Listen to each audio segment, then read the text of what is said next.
I have no big architecture projects. My portfolio isn't ready. That means I can't apply for any jobs or opportunities or stipends yet.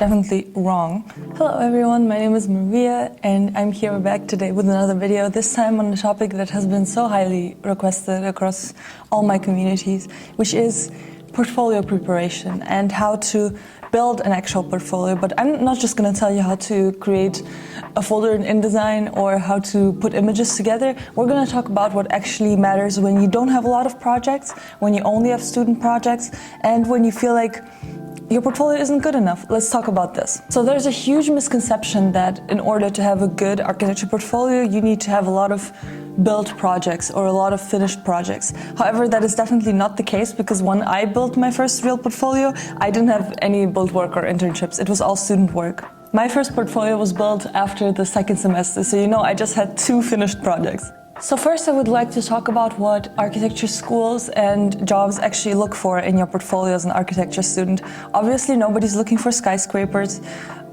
crazy finished projects, BIM, I don't know, you name it. When they're looking at your portfolio, they're looking to figure out how you think. This is why it is so essential to, no matter how big your project is, always show your design thinking. Sketches, diagrams, concepts, even if they don't really make sense at first, as long as it comes to a complete picture in the end of your portfolio, this is super essential. And the trick is that the final design only makes sense and is only impressive if the person looking at your portfolio can understand how you came to that final design.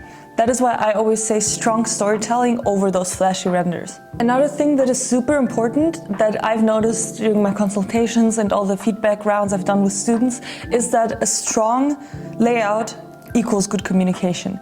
Because if your layout is simple, it can be 4 squares, it can be 1 image per page, it doesn't really matter as long as it's simple, not overly crazy with colors and different shapes, it is easy to read. Think about how when you're reading a book, unless it's like a children's book where there's a lot of pictures, if you're reading a book, you like your pages to all be similar, with the same type of writing, with the same type of shape of text on the page. The portfolio is the same thing. When a person looks over it, they want to know what they can expect from the next page. And I feel like some websites trap you into this mindset of use this good template for your portfolio and you will have a good portfolio. There is no good template for your portfolio. A good template is a template you created that fits your images, that is very clear and shows your personality. Now, maybe you're asking yourself, okay, Maria, but I don't have any big projects, I don't have any good projects, what do I even include in my portfolio? Definitely include all of your coursework from the studios. This can be all your floor plans, sections, models, collages, you name it. Especially if you have done any detailed drawings and technical drawings, those are really good to include. I also like to include personal experiments, so something like sketchbooks, 3D model experiments I did in Rhino, competitions you tried to participate in, this can be anything. Furthermore, a project deserves a space in your portfolio not just because it's built or it's finished or it's perfect. It deserves its space, even if it's a conceptual project, but it's strong. I also definitely recommend keeping the page sizes the same for all your projects, so per project 2 to 3 pages is more than enough. Begin with the conception, move along to the floor plan sections and whatever, and finish off with some strong details or renders. If your portfolio consists of group work, definitely write down what you have contributed and what part of the work was done by you. In case your portfolio does not include your CV, I definitely recommend including your CV on the first page of your portfolio, or if you don't want to do that, you think it's too much, you can add a short about me section, which is not like a biography, but just includes your most important architecture values that you would like to showcase in the portfolio. Okay, so now we've gone over the fear of the portfolio. We know we can put something in.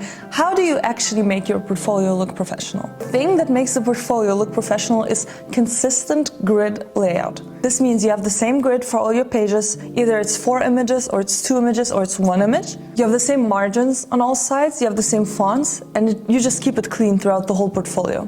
I definitely say less is more when it comes to your portfolio. Have 2, 3, 4 strong projects that are fully developed from concept to end, rather than something that's messy and unfinished, but there's a lot of them, like 10.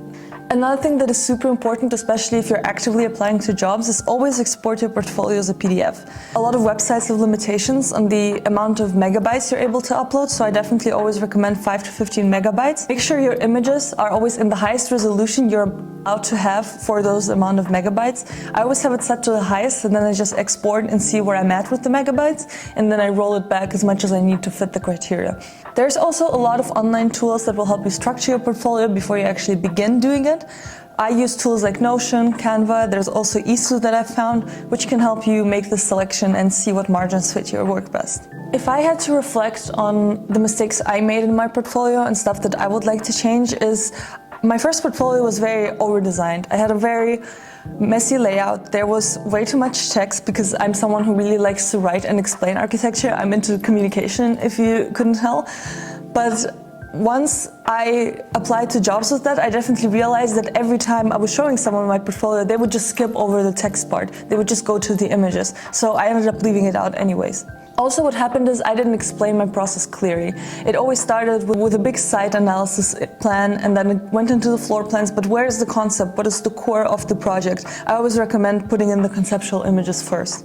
I also had the issue of using images without checking the resolution. If you're trying to import a PDF into your portfolio, definitely import it as a vector-based PDF in the InDesign, unless you're using something other than InDesign, which my question to you is why. But if you're using InDesign, import it as a PDF, don't turn it into a JPEG, because if it's a JPEG, it will pixelize once you export. Just make sure you don't overthink it. I was thinking a lot about which project I should put in first, what do I even do, and I decided to just go with my strongest project first.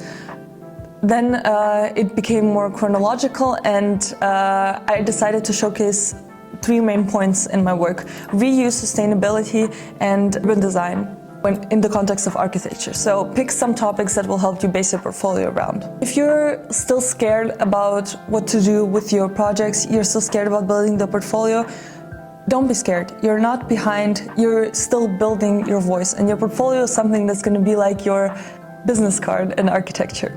If you want any specific feedback on your own portfolio, or you have any comments, please share them below. I also offer specified consults to architecture students that would like to go over their personal portfolio. So if you have anything like that, you can drop it in the comments and I will reach out to you. So now that we've talked about the portfolio, we can begin talking about jobs next.